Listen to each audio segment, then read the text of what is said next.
In 2006, a cargo ship, Probo Koala, chartered by the multinational oil trading company Trafigura, offloaded approximately 500 tons of hazardous waste around Abidjan, the Ivory Coast's largest city. Trafigura had initially planned to dispose of the waste at the port of Amsterdam in the Netherlands.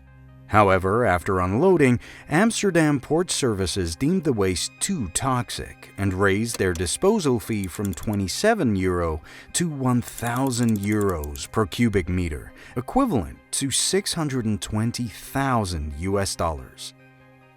Trafigura refused to pay these increased charges and sought alternative disposal locations in at least 4 European and 2 African nations. They eventually hired a local Ivorian waste management company, Compagnie Tommy, which had been registered only days before the Probo Koala's arrival and was unproven and newly licensed. Compagnie Tommy finally dumped the toxic waste illegally in the Ivory Coast for just $17,000, a fraction of the price quoted in the Netherlands. The day after the dumping, residents experienced an extreme smell of gas, rotten petroleum residue, and an unbearable stench. Thousands of people suffered physical symptoms, including headaches, vomiting, diarrhea, and skin irritations. The overpowering smell and health effects caused widespread panic and distress among the population. This happened because the Ivory Coast was vulnerable. In 2006, the country's economy was fragile and weakly regulated. The country was emerging from a severe political and military crisis during the events. Once one of Africa's fastest-growing economies and prosperous nations, Ivory Coast no longer had a functioning modern economy by 1980, towards the end of a period of exceptional economic growth that economists dubbed the Ivorian Miracle. If you spent much time reading about Africa, a thought may have occurred. How are no successful post-colonial African countries? By successful, I mean achieving consistent, robust economic growth, maintaining political stability, and ensuring a fair income distribution. The newfound wealth from oil, gold, and minerals mustn't end up in the hands of just the dictator and his cronies.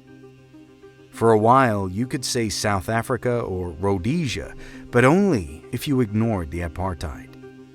It feels like one of the other 50-plus African countries should have achieved success, even if just by chance.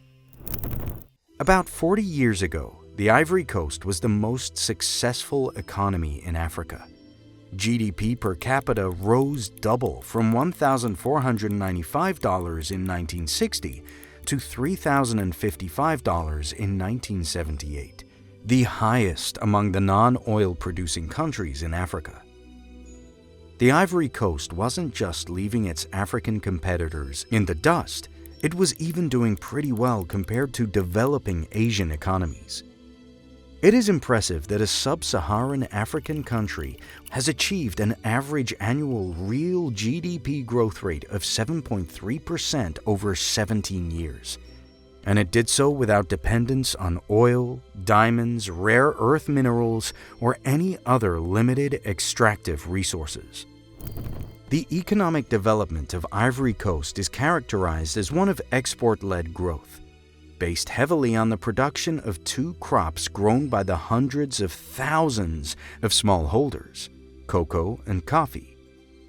This feature of the Ivory Coast distinguishes it from other African nations that achieved rapid growth in the 1970s, including Gabon, Nigeria, and Cameroon, since they developed their petroleum wealth rather than peasant agriculture. And Ivory Coast did all that successfully while nearly every other African state crashed and burned into political and economic chaos throughout the 1960s and 70s. But after 1978, its GDP per capita looked like this. From 1978 to 2011, it just about halved, leading to a net per capita economic growth of nearly 0% across 30 years. It came back to where it was in 1960. Meanwhile, its African neighbors slowly moved forward, and compared to Asians, they grew much faster. So what happened? What drives the Ivory Coast's booming economy, and why has it failed? Could a second Ivorian Miracle be underway? In 1960, Ivory Coast gained independence from France, and Félix Houphouët-Boigny, or FHB, became the country's first president, not just as its president, but as a de facto dictator who ruled with nearly unchallenged authority over a single-party state. FHB was born into the family of a wealthy Boulé chief. He was a French-trained medical doctor and a successful planter, which gave him a deep understanding of both traditional authority structures and the colonial economic system. His political career began in the 1940s as a radical advocate for African farmers, where he organized them against the exploitative practices of European colonists and the forced labor system. Over time, he became a master of political pragmatism, ultimately forming a close and cooperative relationship with France. FHB has gained significant influence and popularity both in Ivory Coast and France. In 1955, he was appointed as the French minister responsible for discharging the duties of the presidency of the council, which was likely not the most prestigious position within the French government. Still, it was the first time in French history that a full-fledged African reached a ministerial position in the French government. The FHB plan was to make the Ivory Coast resemble a French colony as much as possible. This was achieved through a mix of official legal frameworks and behind-the-scenes agreements between FHB and influential French government officials and business leaders. One of the plans was to maintain French human capital. FHB included almost the entire French colonial administration into his own government, making his administration the only independent African state, alongside South Africa and Rhodesia, that mainly was white at the upper levels of leadership. In the 1970s, 94% of the senior staff in the Ivorian government was white. With the help of French expats, the governments wrote the Ivorian Code des Investissements, a far-reaching set of regulations designed to preserve the existing economic structure, protect French investments, and invite new European capital. Unlike many other African countries that pursued expensive and often unsuccessful attempts at state-run industrialization, FHB's government focused on strengthening the nation's comparative advantage: agriculture. The Ivory Coast thrived on a booming cash crop sector based on coffee, cocoa, and timber.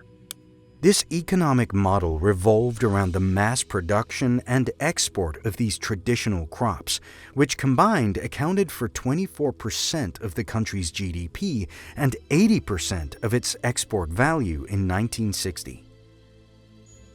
However, coffee farming and timber production emerged as the two biggest sources of economic growth, but cocoa was a close third, and it was more labor-intensive than the other two. Cocoa production was based primarily in the south of the colony, and there simply weren't enough local Ivorians to do all the work. To fill this gap, FHB, continuing a practice established by the French colonial administration, actively encouraged and facilitated mass migration from the neighboring, less prosperous countries. This policy was based on a clear economic rationale, described in FHB's famous saying, "The land belongs to the person who develops it." His government granted Ivorian nationality to these immigrant laborers and their families, allowing them to settle permanently. This approach created significant economic benefits during the boom years, driving the agricultural sector of the country's economic miracle. However, it also created a complex definition of citizenship and laid the groundwork for future conflicts over land and belongings. As the new president of the Ivory Coast, FHB maintained trade agreements with France in only slightly altered forms. In 1961, Ivory Coast signed a 5-year trade deal with France, which guaranteed that France would import at least 100,000 tons of coffee, 70% of Ivory Coast's production, at an inflated price. Similar agreements were established for cocoa and timber. Although these agreements were advantageous for the Ivory Coast, they came at a cost to French consumers. This was not a free lunch. In 1960, the Ivory Coast imported goods worth 22.3 billion CFA from France. In exchange for France propping up Ivorian agricultural prices, the Ivory Coast agreed to maintain its import levels from that year and accept minimum import quotas. This meant that the Ivory Coast was required to purchase 100% of its imported wheat and flour from France, along with other products. The relationship between Ivory Coast and France prompted a new wave of investment to dwarf the old colonial development funds. From 1960 to 1970, the Ivorian government received $650 million in grants and low-interest loans, along with $300 million in foreign direct investment, mostly from France and the U.S.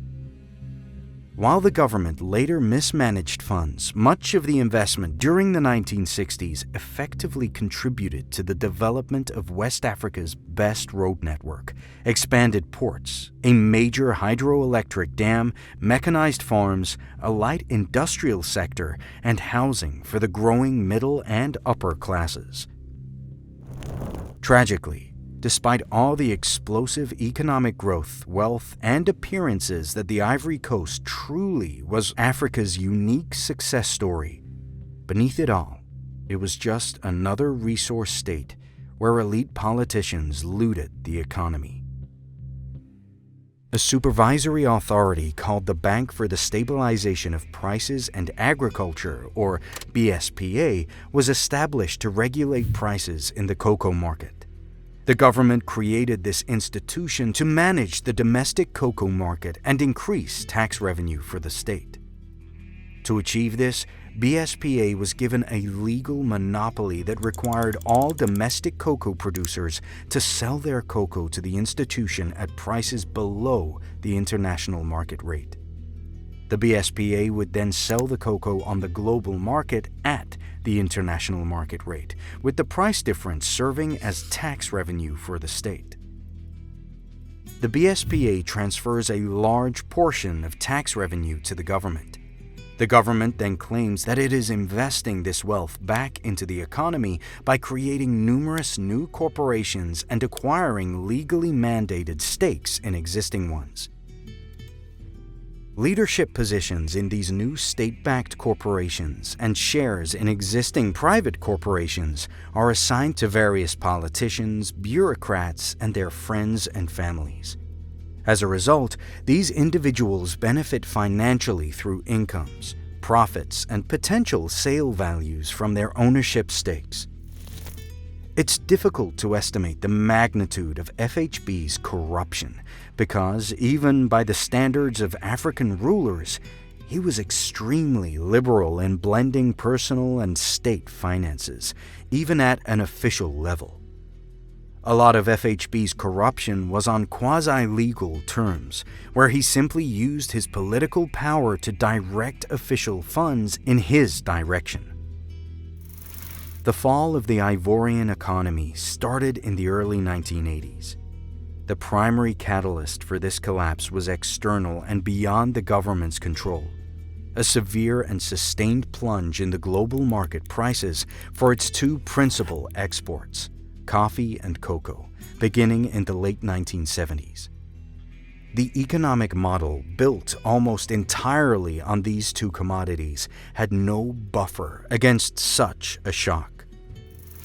Then the Ivorian president made some catastrophically bad decisions until the economy broke. The government cash machine BSPA opened its war chest, which had allegedly been built up over 20-plus profitable years. They found it was nearly empty. The cash accounts, which were supposed to hold hundreds of millions of dollars, had already been looted by corrupted officials, including FHB. So the BSPA's losses transferred to the government, which, on top of all its other problems, caused a catastrophic increase in debt. The Ivorian government had unknowingly drifted into the classic resource-cursed state trap of spending too much when times were good, and then being unable to cut spending when times were bad. By 1987, even after slashing state investment, the Ivory Coast was nearing bankruptcy. The situation got even worse after FHB died in 1993, leading to political instability and ethnic tensions in the Ivory Coast. FHB, who ruled as a de facto dictator for 33 years, left no clear succession plan, creating a power vacuum. Although Henri Konan Bedi, FHB's lieutenant, succeeded him and adopted nationalist and xenophobic policies like Imvoirite, which marginalized immigrants. His government turned corruption into an ethnic spoils system. In 1999, a group of soldiers rebelled, resulting in Bedi's overthrow in the country's first coup d'etat. In the 2000s, the Ivorian North and South would embark on a multi-decade of ethnic and religious civil war that killed thousands. The anti-immigrant sentiment got completely out of control. The Second Ivorian Civil War erupted in 2010 after a deeply flawed election in which Laurent Gbagbo and Alassane Ouattara claimed victory. This conflict turned bloodier than before, with thousands of civilians killed within a matter of months. The international community supported Ouattara, and French military forces intervened directly to assist him in overthrowing Gbagbo.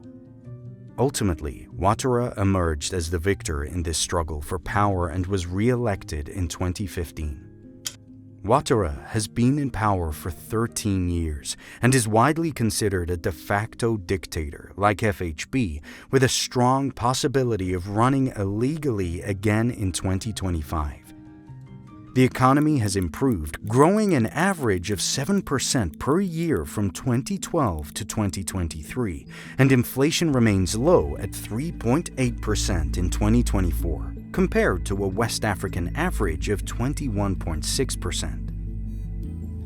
Youth unemployment is just 5%, and according to the 2024 Africa Youth Survey, Ivory Coast is the only country where most respondents said it was easy to find a job. With a GDP per capita of $2,900, it has the highest income in West Africa, except for tiny Cape Verde. What is sparking the boom? It is too sustained to be explained solely by a post-war rebound. The answer is sensible economic policy. One factor is diversification. The first Ivorian Miracle was driven by a surge in cocoa production, of which it remains the world's largest producer. But the share of agriculture has been declining. By 2022, services made up over half of GDP, and industrial activity increased to about a quarter, up from 16% in 2000. Another spark is capital. Unlike many neighbors, the Ivory Coast attracts private investment, with inflows growing at an average annual rate of 8.6% over the past decade. Between 2012 and 2024, it received more private equity funding than any Francophone West African country. The government is investing in infrastructure, with new roads and bridges being built across the country. The country hopes to keep the economy growing by expanding oil and gas exploration. For instance, the Italian energy firm Eni is investing $10 billion in the Baleine oil field. However, challenges remain as entrepreneurs report a skills gap among youth due to the Civil War's destruction of schools. Additionally, relying on oil and gas may not be the best approach for sustainable future growth amid climate change. The biggest threat to the country is its politics. Ouattara is 83, won a third term despite a constitutional two-term limit and an election boycotted by the opposition. He may seek a fourth term with no successor in sight. Ivorians hope for a peaceful election and that Ouattara will allow a successor to emerge. Unlike elsewhere in West Africa, no one in Ivory Coast is worse off than they were 15 years ago, which means they have something to lose.